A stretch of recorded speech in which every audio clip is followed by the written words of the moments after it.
möchtest 2022 nach Südkorea reisen, dann gibt es wieder wichtige Neuigkeiten für dich. Ab heute, dem 8.6.2022, fällt eine Sache weg, die ganz viele davon abgehalten hat, nach Korea zu reisen. Bevor ich dir verrate, was das ist, fasse ich aber noch mal kurz zusammen, welche Maßnahmen weiterhin gelten, um nach Korea einreisen zu dürfen. Danach kommt dann die wichtige Änderung für deine Korea-Reise 2022. Schau das Video also unbedingt bis zum Ende, denn es könnte auch dich betreffen. Das bleibt weiterhin bestehen. Du musst immer noch, bevor du nach Korea reist, das KETA-Visum beantragen und auch den Q-Code einrichten bzw. sich den runterladen. Eine Schritt-für-Schritt-Anleitung zu den beiden Sachen findest du auf Deutsch schon auf meinem Kanal. Das kannst du dir im Anschluss an dieses Video anschauen. Dann brauchst du zwingend weiterhin einen Test vor Abreise, der besagt, dass du kein Corona hast. Diesen Test machst du natürlich in Deutschland vor Abflug. Um diesen Test zu machen, hast du zwei verschiedene Möglichkeiten. Du kannst entweder einen PCR-Test machen, den musst du allerdings selbst bezahlen. Das Positive daran ist allerdings, dass dir etwas mehr Zeit gelassen wird, um den zu machen. Den musst du nämlich spätestens 48 Stunden vor Abflug machen. Die zweite Möglichkeit, die du hast, ist der Schnelltest. Den kannst du einfach an einer Teststation machen. Die sind ja überall verteilt in Deutschland und der ist gratis für dich. Dort ist allerdings der kleine Nachteil, dass du den spätestens 24 Stunden vor Abflug machen musst. Egal für welche der beiden Varianten du dich entscheidest, dein Testergebnis muss in englischer Sprache und auch digital verfügbar sein, denn nachdem du dein Ergebnis bekommen hast, lädst du das in den Q-Code hoch.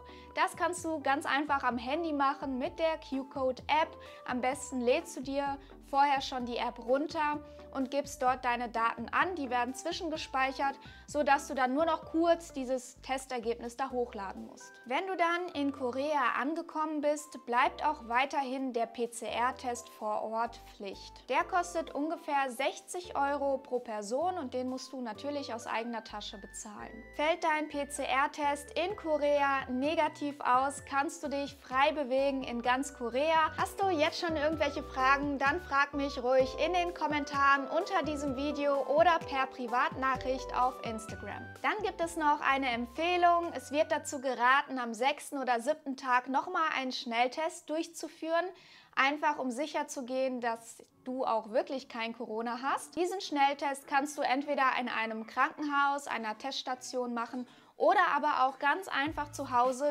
indem du dir so einen Schnelltest kaufst. Übrigens, hat dir schon mal eins meiner Videos irgendwie weitergeholfen, dann würde ich mich wirklich sehr über ein Abo freuen. Für dich ist das absolut gratis, aber mir bedeutet das sehr viel. Du kannst jetzt ganz einfach auf den roten Button Abonnieren klicken und dann verpasst du keine Videos mehr von mir. Nun aber das Wichtigste, nämlich die Neuheit. Und an dieser Stelle vielen Dank an Joshua aus der Schweiz, der mich darauf aufmerksam gemacht hat. Er hat mir nämlich diesen Screenshot geschickt. Das ist eine E-Mail, die er ausgetauscht hat mit der südkoreanischen Botschaft. Darin heißt es, dass es ab heute, dem 8.6.2022, für alle Einreisenden nach Korea unabhängig vom Impfstatus eine Quarantänebefreiung gibt. Okay, warum so kompliziert? Was heißt das denn nun genau? Bis gestern war es ja so, dass alle Personen, die nicht geimpft oder nicht vollständig geimpft waren,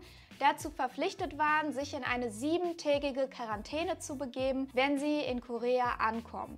Natürlich musste man das Ganze auf eigene Kosten machen und das war wirklich sehr teuer.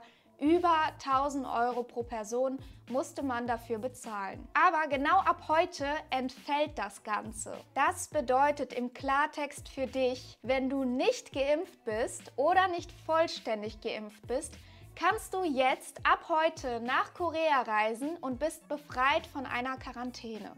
Du musst nicht mehr diese 7 Tage in Isolation auf eigene Kosten. Das bedeutet auch, dass jetzt der ganze Stress mit diesem genesenen Zertifikat, was man übersetzen muss, und irgendwelche kurzfristigen Impftermine einfach wegfällt. Ist das nicht eine riesige Erleichterung? Denn diese Befreiung von der Quarantäne gilt komplett unabhängig von deinem Impfstatus. Theoretisch gesehen sind jetzt also eigentlich alle von einer Quarantänepflicht befreit, es sei denn, und das musste jetzt kommen, natürlich nicht, wenn dein PCR-Test in Korea positiv ausfällt. Da musst du natürlich weiterhin in eine Quarantäne.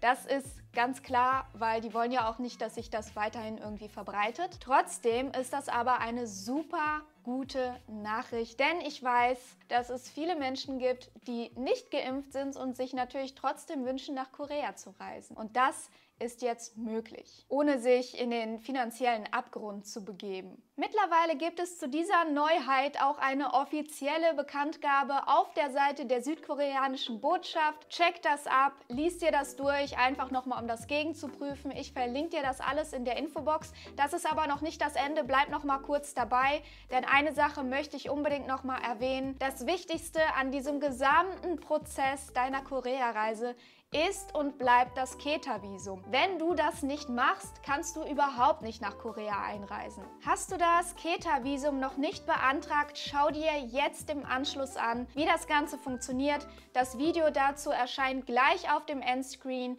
Das kannst du einfach schnell anklicken und wir sehen uns dann in dem Video. Bye, bye.